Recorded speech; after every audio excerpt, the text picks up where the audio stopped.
ang mga kwento ng pag-ibig, kwento ng buhay at kwento ng pag-asa dito sa Barangay Love Stories. Love Stories. Walang pinapanganak na perpekto. Ngunit hindi ito dahilan para magkasala at paulit-ulit na maging abusado sa mga mahal natin sa buhay. Hindi kasi sa lahat ng pagkakataon ay mapagpapasensyahan nila tayo, lalo na pag naubos at napagod na sila. Ikaw, kabarangay, isa ka bang abusadong tao?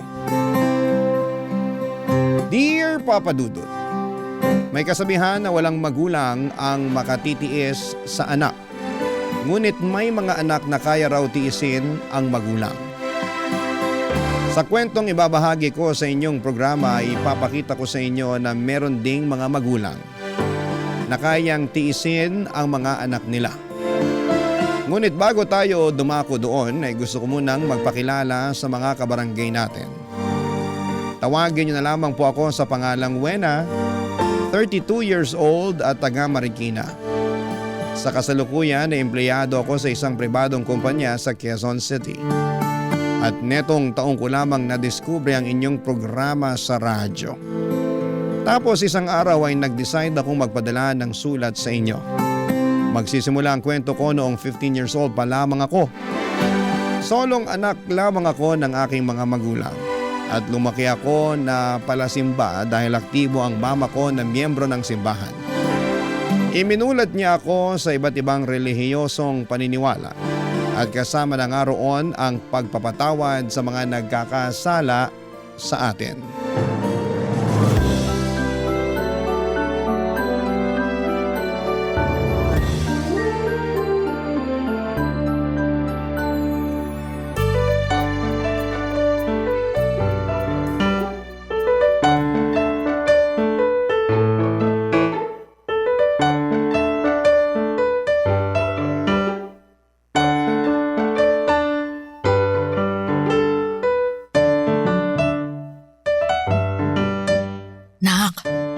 Bakit naman natulog ka sa misa kanina sa simbahan?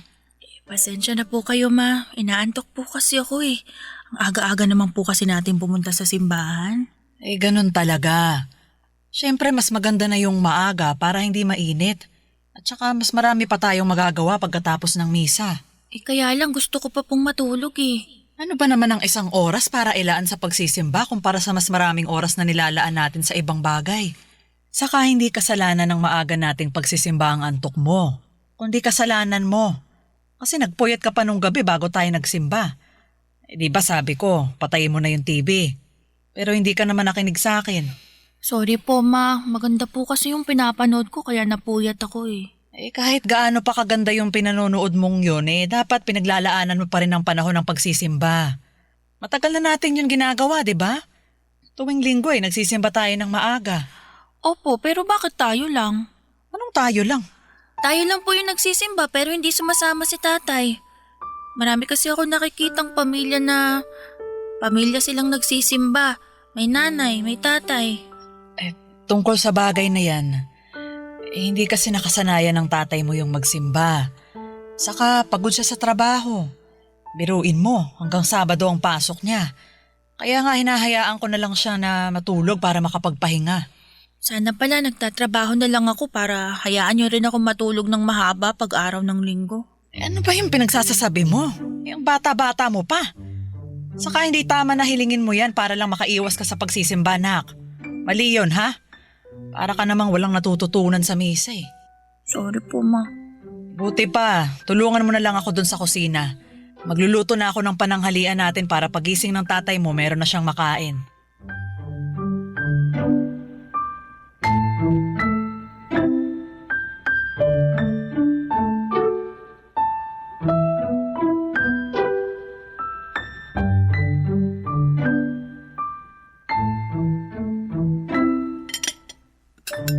Kain ng kain, Gregor. Naalala ko, nabanggit mo kagabi na gusto mong kumain yan. Sinarapan ko talaga yung niluto kong sinigang para makahigop ka naman ng sabaw. Anong masarap dito? Ang tabang-taba nga na luto mo, Lori. Ha? Paanong matabang paulit-ulit ko yung tinikman. Pati ng anak mo kasi katulong ko siya kanina sa pagluluto. Sabi niya masarap naman daw. Diba, Wena? Opo, masarap po. Aba, sinasabi niyo ba na sinungaling ako kasi ako lang ang hindi nasasarapan dyan sa luto mo? Hindi naman sa ganon. Anong hindi sa ganun? Yun ang mismo pinalalabas ninyo. Hinaan mo nga yung boses mo. Hindi mo kailangang sumigaw dahil naririnig ka naman namin ng anak mo. Saka nasa harap tayo ng pagkain. Baka gabaan tayo. Gaba, hindi naman totoo yun. Kung ano-ano na lang talaga yung mga pinaniniwalaan mo, alam ka na ba sabihin kung masarap tong luto mo kung hindi naman? Hindi ko na yan makakain, nawala na ako ng gana. Teka, saan ka pupunta? Di mo pa natatapos yung pagkain mo, oh? Hindi ka ba nakikinig o sadyambing ka lang? Sabi ko hindi ko na yan makakain kasi nawala na ako ng gana. Hindi naman masarap yung luto na pinagmamalaki mo. Ang tabang para akong humihigop ng tubig na may mantika. May sobra ka naman magsalita. Pinaghirapan namin ang anak mo na lutuin yan. Kaya nga sana inayos nyo na rin. Sana sinarapan nyo para hindi naman masayang. Buti sana kung pera nyo pinambibili natin ng ulam, may pera ko naman. Anak na ko, bakit umiiyak yung anak mo? Wala naman akong ginagawa sa kanya. Ay malamang, natakot sa lakas ng boses mo. Ay, nak, huwag ka nang umiyak ha. Naku, nag-iinarte lang naman yan. Buti pa kakain na lang ako sa labas. Sigurado pa ako na masarap kakainin ko doon kaysa dito sa lintik na pamamahay na to. Papadudot kung anong bait pala Simba, maunawain at mapagpatawad ng mama ko, ay kabaligtaran naman niya ang ugali at budhi ng papa ko. Maliit pa lamang ako ay gano'n na ang personality niya. Yun bang reklamador, bayolente, nakaangil palagi at palamura at mapang-insulto kahit na sa aming pamilya niya. Ewan kung bakit siya ganon, ngunit sa kabila ng lahat ay matyagang nakisama sa kanya ang mama ko. Pero sa totoo lang, habang nagkakaedad ako ay unti-unti akong nawala ng amor sa tatay ko. Hindi ko kasi naramdaman sa kanyang pagiging ama. Kaya madalas ay napapatanong ako kung ano ang pakiramdam na mahalin ng isang tatay. At sa tuwing pinahahayag ko kay mama, ang pagkadismaya ko tungkol sa ugali ng tatay ko ay palagi niya akong pinapaalalahanan. Nalawakan ko raw ang aking pangunawa. Sa makatuwid ay gusto niya na ako ang mag-adjust sa ugali ni Papa na sa bawat araw na lang yata na ginawa ng Diyos ay mas lalong lumalala.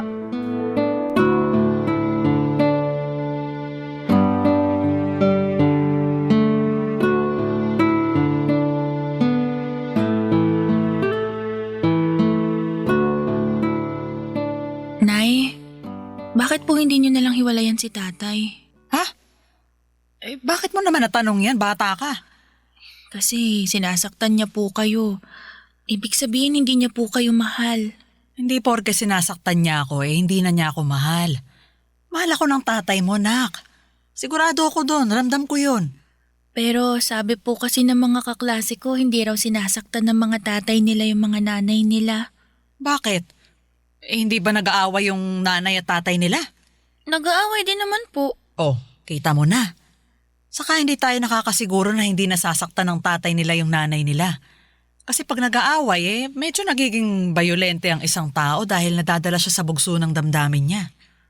Ibig pong sabihin, normal lang po yung ginagawa sa inyo ni tatay? Ha? Hindi. Pero parte yun ng pagsasama, anak. Alam ko, hindi mo pa maiintindihan sa ngayon. Pero darating yung araw na mauunawaan mo ang lahat.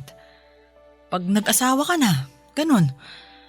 Saka, hindi naman ako laging sinasaktan ng tatay mo Paminsan-minsan lang pag mainit yung ulo niya at kapag napipikon siya sa akin. Kilala mo naman yung taong yun. Medyo maiksi yung pasensya niya kaya intindihin na lang natin. Para sa akin, wala lang naman yun. Pinatawad ko na rin siya sa mga nagawa niya. Lori! Lori! Buksan mo nga itong pinto! Tatay po ba yun? Oo, anak. Teka, dito ka lang ha. Pagbubuksan ko lang siya ng pinto.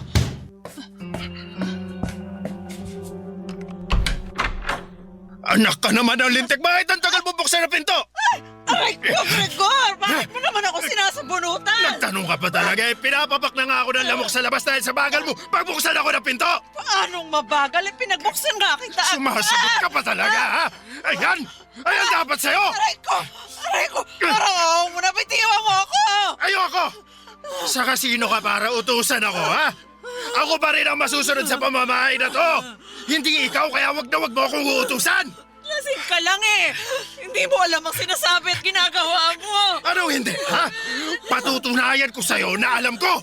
Tay, bitiwan niyo na po si nanay. Nasasaktan na po siya. Bakit ko naman gagawin yun eh? Nakakapikon tong nanay mo! Ano ba kasing ginawa ko sa iyo, Gregor? Tanong ka pa talagang tanga ka! Sige na po, tay. Bitiwan niyo na po si nanay. Bakit ka ba kasi nakikisali sa amin, ha? Gusto mo ikaw na lang ipalit ko dito sa nanay mo? Gregor, wag na wag mong sasaktan ang anak natin! Eh, anak ba natin tong maingay at makialamerang batang ito, ha? Oo! Tay, ako po to. Si Wena. Sino Wena? Sino Wena? Wala akong kilalang Wena! Gregor naman, bitiwan mo na ako! Kanina mo pa ako sinasabunutan Lintik ka. eh! Huwag mo sabi akong uutusan! Ang ingay! Ang ingay-ingay mong bata ka! Halika nga rito! Ano pong gagawin niyo sa akin? Bitiwan niyo po ako. Gregor! Hindi ka Ah! bitiwan! Yan ang dapat sa'yo! Maingay ka! Masyado ka kasi pakialamera! Sa susunod, matuto kang lumugar, ha? Let mo kapalian kaya kita ng buto! Walang hiya ka, Gregor! Sarili nating anak yan, paano mo nagkawasaktan? Wala kang konsensya!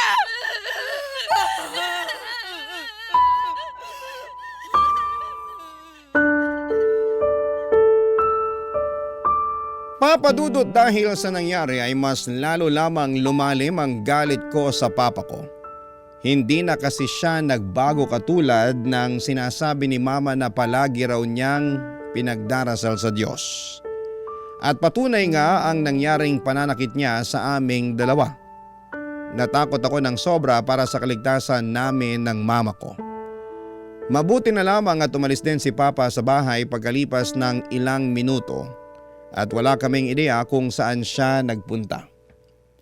Bago kami matulog ay paulit-ulit kong ipinagdarasal sa Diyos na sana'y hindi na umuwi sa bahay namin ng papa ko. Wala akong pakialam kung ano ang mangyari sa kanya sa labas ng pamamahay namin, masigurado ko lang na ligtas kami ng aking mama. Ngunit kabaligtaran noon ang dasal ni mama noong marinig ko siyang humihikbi sa altar namin sa bahay. Kung gaano ko kasi kagusto na hindi na bumalik sa bahay at buhay namin ng papa ko, panay naman siya ng paghiling na sana ay umuwi na raw ang kanyang pinakamamahal na asawa. Barangay Love Stories. Barangay Love Stories. Ewan papadudot, pero habang tumatanda ako ay natuto na rin po akong magtanim ng galit at tampo sa mama ko. Masyado kasi niyang mahal ang papa ko hanggang sa punto na ayos lang sa kanya na pisikalin niya ito. Katwiran niya ay may mga araw naman daw na mabait si papa sa kanya at magkasundo sila. Kaya lang ay mas madalas ay mainitin naman ang ulo nito at mapanakit. Alam ko sa sarili ko na hindi ko na mababago ang pagmamahal ng nanay ko sa tatay ko kahit na ano pang dumi ng pagkatao nito. Oo, totoo naman na minsan ay mabait ang papa ko at provider talaga sa bahay namin. Pero para sa akin ay hindi yon sapat dahil mas lamang pa rin ang mga atraso niya sa aming dalawa ni mama. Walang gabi na hindi ako natakot para sa kaligtasan namin sa kamay ng sarili kong ama. Isang gabi habang nasa kalagitnaan ako ng mahimbing na tulog, ay nagising ako dahil sa pagtatalo ng mga magulang ko o papadudot.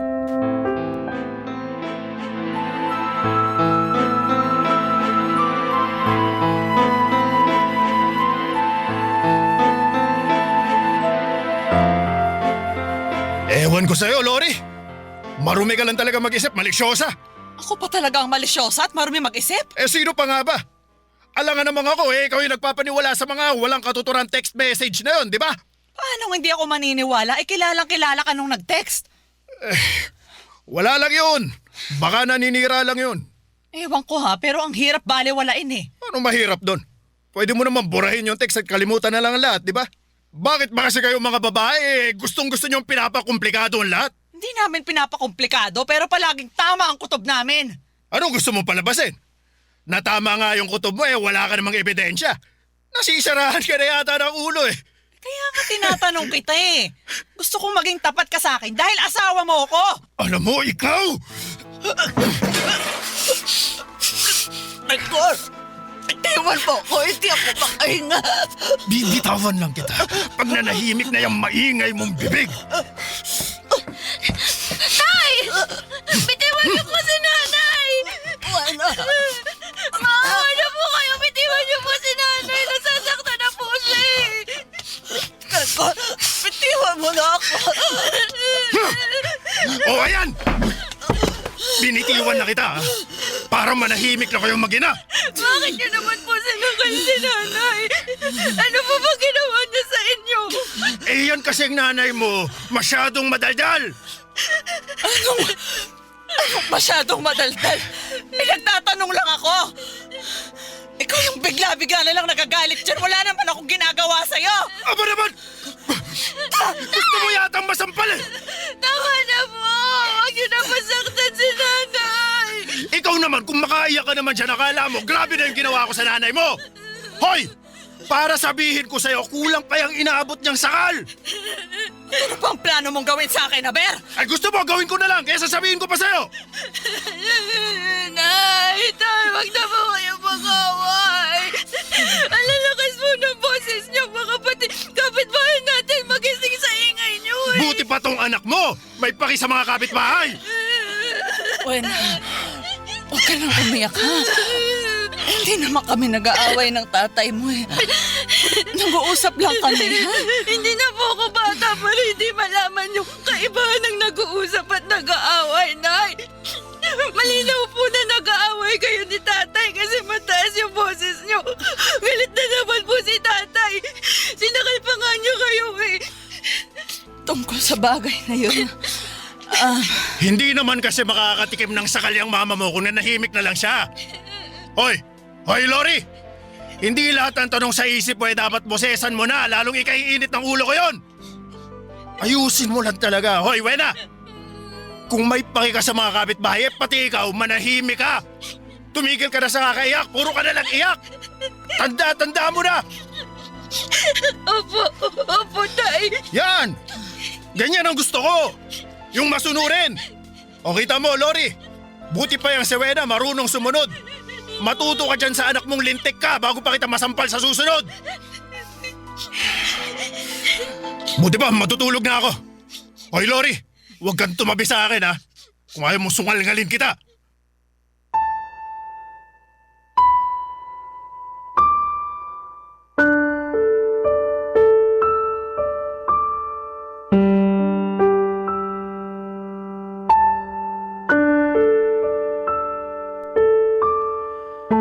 Papadudot ang akusasyon na yon ng mama ko sa papa ko ay unti-unti niyang pinatotohanan noong nagsimula siyang hindi umuwi ng regular sa bahay namin.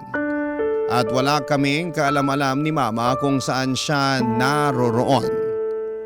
Bagaman malakas ang hinala namin na posible siyang umuwi sa kabit niya, nanatiling tikom ang bibig ng nanay ko at hinayaan niya na ang luha niyang magsabi ng sakit na kanyang nararamdaman.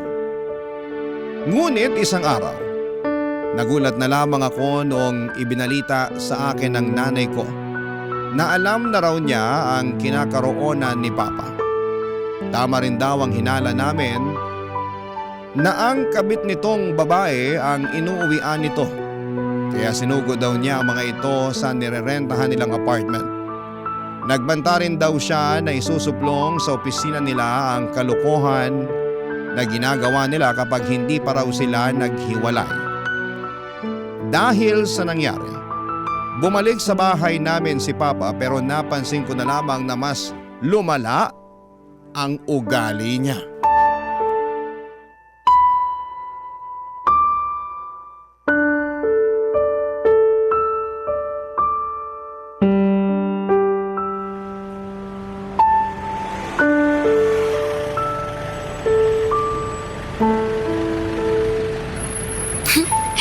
Ang gaganda at ang babango ng mga bulaklak na pinitas ko para kay nanay.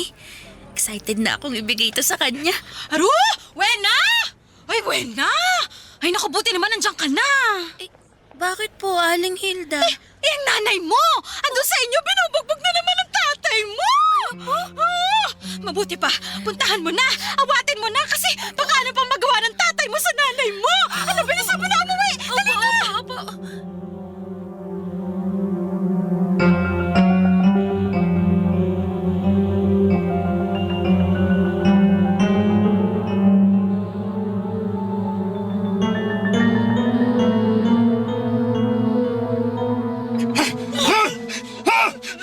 Yan ang dapat sa'yong babae ka! Ha? Bubunutin ko lahat ng buhok mo sa anit! Ha? My God! Hindi mo ako! Nasasaktan ako! Ha? Tay! Bitiwan niyo po si nanay! Oo ba? Nandito na pala ang tagapagtanggol mo eh! Wena! Ha? Umalis ka na! Po, ayoko po, hindi ko po kayo iiwan dito! Umalis ka na! Takbo na, anak! Baka mamaya madamay ka pa! Hindi ko po kayo iiwanan dito, Nay! Nakakatuwa naman kayong mag-ina! Kung ayaw mo palang iwanan ng nanay mo, edi dalawa na lang kayo sasakalin ko! Rigor! Huwag mong sasaktan ang anak ko! Anak ng hayop ka, Lori! Tinulak mo ako! Takbo na, Wena! Takbo na! Tara na, dali! Opo, Nay! Opo, Nay!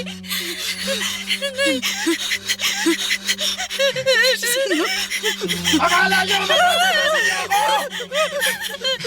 Bumalik kayo rito! Hindi pa ako tapos sa inyo! Nay, ako na na tayo ni tatay! Para ako ng tricycle, anak! Manong! Manong, pasakay po! Ano po nangyayari, ma'am? Yung asawa ko nababaliw na!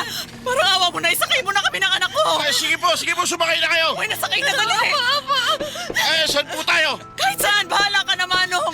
Basta ilayo mo kami sa asawa ko! Sige, i-antar ko na ha!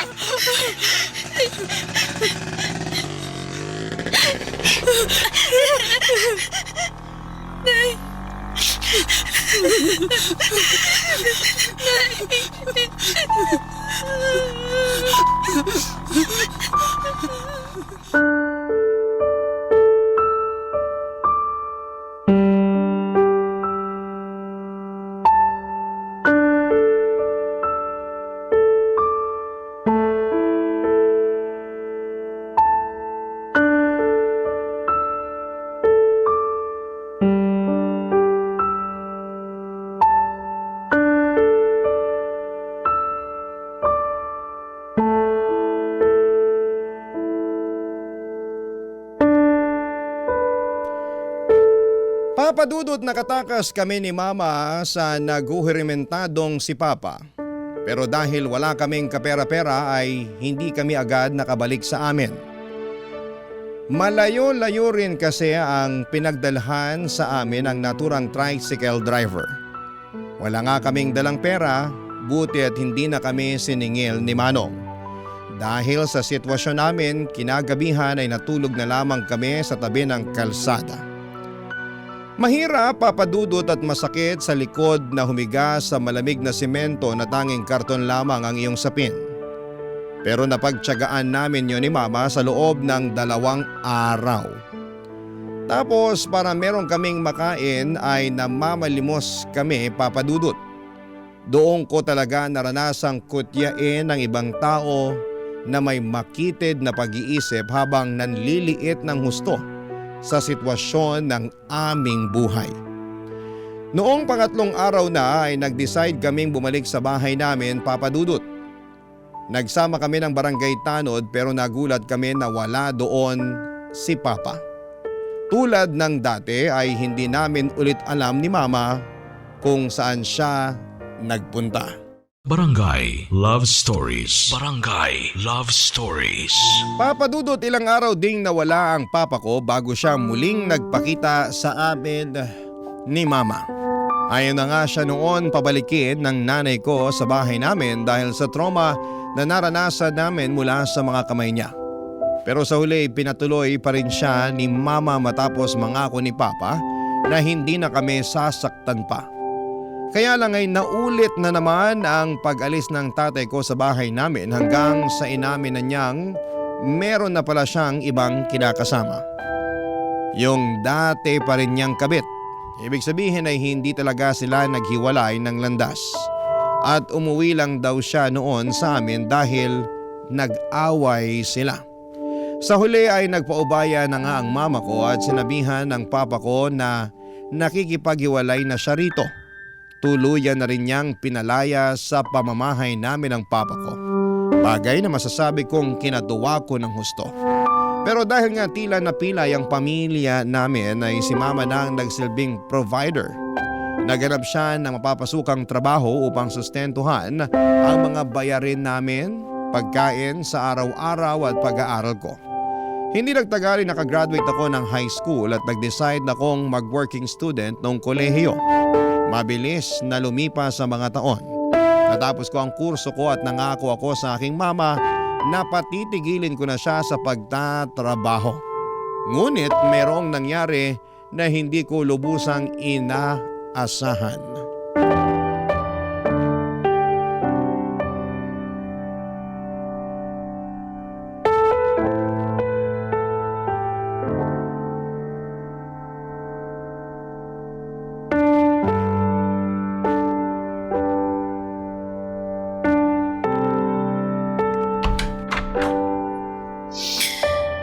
Dito na po ako. Grabe, parang habang tumatagal, palala ng palala ang traffic dito sa atin Hindi na makatarungan. Umalis akong fresh kaninang umaga tapos uuwi akong depressed ngayon. Halata nga. Ang gulo na ng buhok mo. Parang di ka na nagsuklay bago umalis sa opisina nyo. O siya. Buti pa kumain ka na muna. Maupo ka na rito at sakto pagdating mo katatapos ko lang magluto ng hapunan natin. Ay, ano pong ulam, Nay? Pritong bangos. Ay, wow, tagal ko na pong request niya, Nay Oo, kaya nga niluto ko na para bawing-bawi sa pagod mo ng buong araw. Halika na rito sa mesa. Masamang pinaghihintay ang grasya. Apo, Nay.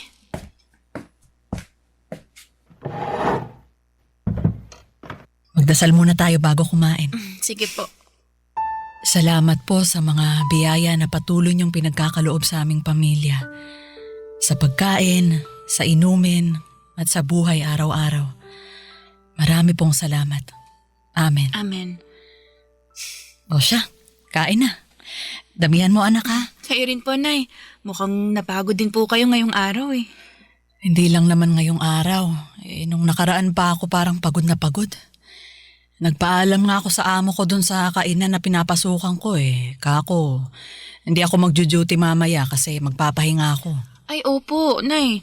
Tama lang na magpahinga kayo kasi grabe naman yung trabaho niyo dun talaga.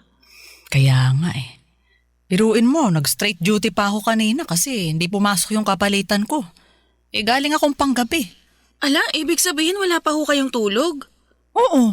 Tapos nagluto pa ho kayo ng hapunan natin. Naku, dapat natulog na lang ho kayo. Sinubukan ko naman pero ang tagal mong dumating Kaya nag-alala ako na baka naipit ka sa malalang traffic. Tapos gutom na gutom ka pag uwi mo. Tama nga ako, di ba? Buti na lang nakapagluto na ako. Ay, salamat, Nay pero nag-aalala pa rin ho ako sa inyo Huwag kang mag-alala. Kulang lang naman ako sa tulog. Buti pa kumain na tayo. Sige po. Teka, parang nahihirapan yata akong huminga na. Ho? Nay, anong nangyayari sa inyo? Hirap lang akong huminga na. Nay, Nananakit yung dibdib ko. Sandali, teka Nay, dadalhin ko kayo sa ospital. Anak, tulungan mo. Tulungan mo ako. Nay! Nay, ano pong nangyayari sa inyo?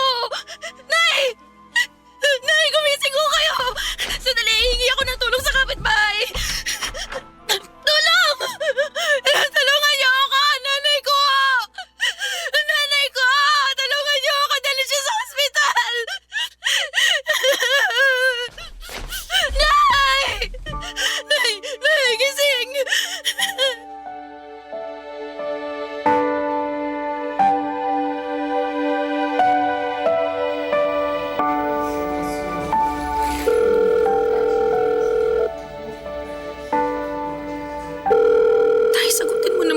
tawag ko.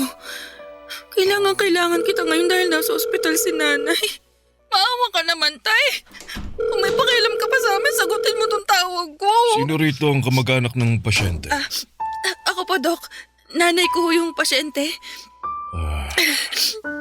Pasensya ka na, Iha. Pero wala na ang nanay mo.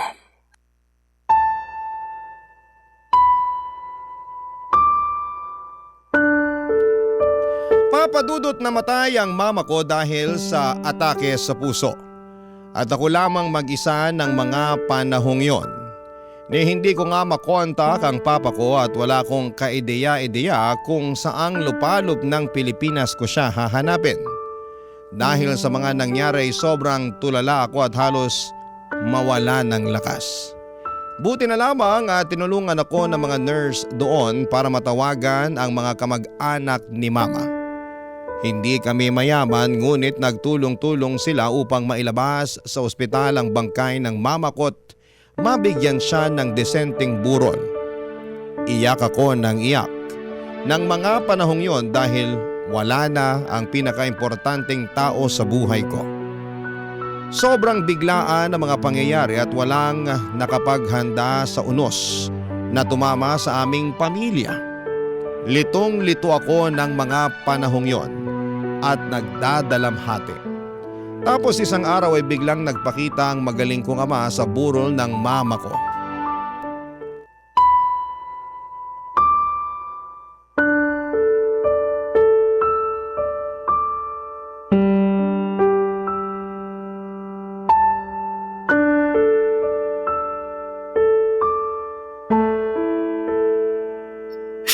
Nay!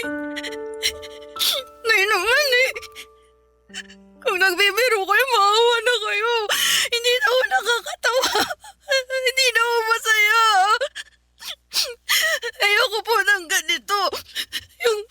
Yung nandyan kayo, nakahiga, natutulog. Alam kong hindi nagigising pa ulit. Sana po, Nay, panaginip lang to kasi ang sakit-sakit. Ang hirap tanggapin na mawala kayo sa piling ko. Hindi ko po kaya, Nay. Paano na po ako? Iniwan na tayo ni tatay, pati ba naman ako iiwan niyo rin? Hindi ko po kaya, Nay. Nay, gumising na po kayo. Bangon na kayo. Sana hindi totoo na wala na kayo. Wena, may bisita ka na. Tatay mo. Sino? Wena, anak ako ito. Tatay mo. Alam ko na may sama ka ng loob sa kanya. Ayoko sana siyang papasukin dito sa chapel pero nagpupumilit na gusto raw niyang makita ang asawa niya sa huling pagkakataon. Tsaka, burol naman to ng nanay mo, nak. Ayoko naman gumawa ng eksena kaya pinapasok ko na siya. Di ba wala akong kaso yun, Chang? Salamat po. O sige, maiwan ko na muna kayo ha, na makapag-usap din kayo. Sige, salamat po.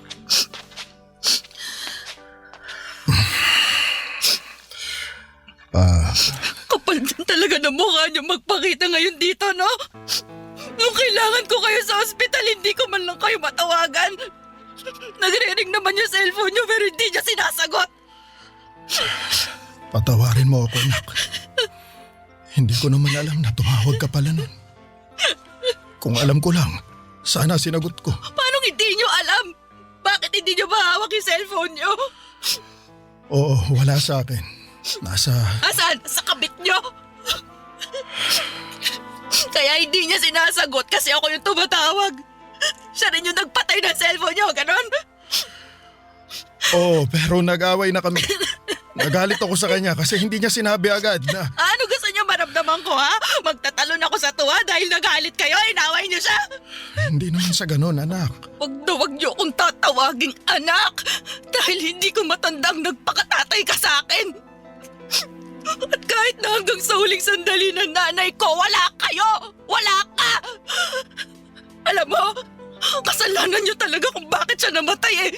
Kung hindi niyo sana siya pinasakitan noon, binugbog, pinasama ang loob, eh di sana kasama ko pa rin ang nanay ko ngayon! Kayo talagang pumatay sa kanya! Kaya nga gusto kong humingi ng kapatawaran sa nanay mo. Kaya anin niya pa yung kapatawaran sinasabi niyo? Hindi niyo na yan maririnig pa, sige nga! Sana patawarin mo ako. Nagsisisi na ako.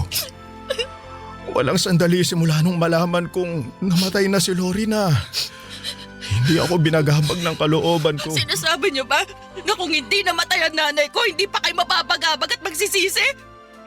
Sabi na ang nakakapal ng pagmumukha mo! Buti pa umalis na kayo rito!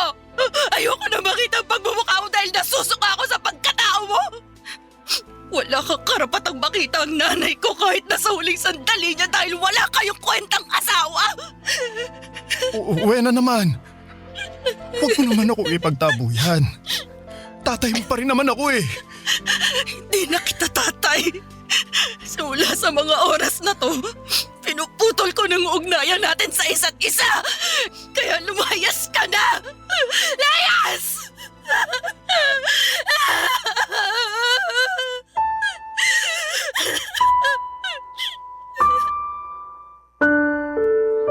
Papadudot, malaki ang pasasalamat ko sa Auntie Janet ko dahil pumagitna siya sa amin ni Papa bago pa kami magkainitan. Buti na lamang din at nakinig siya sa auntie ko na umalis na lamang, Papadudot. Pagkaalis niya ay napahagulhol akong muli dahil sa magkahalong galit at matinding sama ng loob. Para sa akin, Papadudot, ang kapal na mukha ng papa ko na magpakita sa burol ng mama ko at tumakto na nagsisisi, pero noong nabubuhay pa naman si mama ay hindi namin mahagilap ang anino niya. Kaya nga pinangatawanan ko na lamang na hindi niya makikita ang mama ko hanggang sa huling hantungan nito. At kahit na masakit, kahit na mahirap mabuhay ay nagpatuloy pa rin po ako. Walang araw na hindi ko nami-miss si mama kahit na ilang taon na ang lumipas. At kahit na alam ko na nandyan pa naman ang papa ko ay hindi ko talaga siya kayang patawarin. Pero netong 2025 lang ay nag-reach out siya sa akin at sinabi niya na meron siyang malubhang sakit. Pero hindi ko siya kinausap dahil ayaw ko na ulit siyang makita pa. Kung natiis niya kami noon ni mama ay mas kaya ko siyang tiisin ngayon. Hanggang dito na lamang po, Papadudot, ang sulat ko.